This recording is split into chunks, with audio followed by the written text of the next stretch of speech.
10వ తరగతి చదివినాక ఇంటర్ అంటే కొందరు టౌన్కు పంపుతారు, ఇంకొందరు పట్నం పంపిస్తారు. ఈడనైతే పెద్ద పెద్ద కాలేజీలు ఉంటాయి, కోచింగ్ సెంటర్లు ఉంటాయి. ఇంటర్ తర్వాత పై చదువులన్నీ ఈడనే చదవచ్చు. ఇక కొందరు పక్క రాష్ట్రాలు కుదిరితే బయట దేశాలు పంపిస్తారు. చదువులు కాగానే ఆడనే జాబులు చేసి వస్తే మంచిగా పతార పెరుగుతుందని. పోరలకు ఎండాకాలం సెలవులు నడుస్తుంటే ఇప్పుడు గీ చదువు ముచ్చటైంది అంటారా? చూడుర్రి.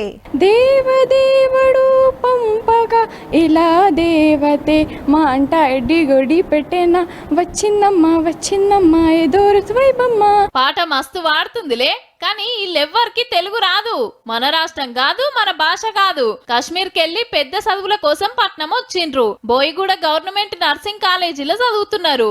ప్రధానమంత్రి స్కాలర్షిప్ స్కీమ్ కింద సెంటర్ వాళ్ళే పైసలు సాయం చేస్తుంటే పతేడు నర్సింగ్ కోసం హైదరాబాద్ వస్తున్నారట.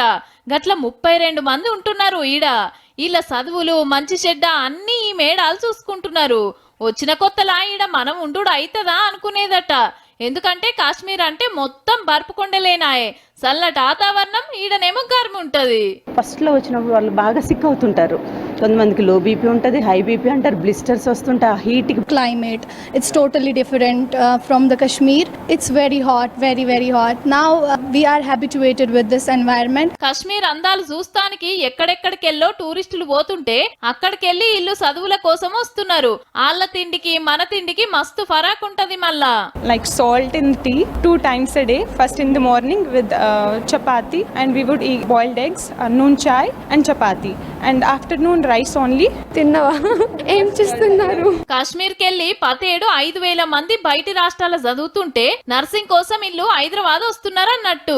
అటు చదువులు తీర్వాటం దొరికితే పట్నంలో తిరగాల్సిన జాగలు చూసొచ్చుడు.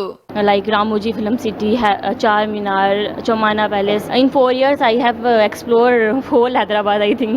చదువు అయినాక కొందరు ఈడనే చాబులు చేస్తున్నారట.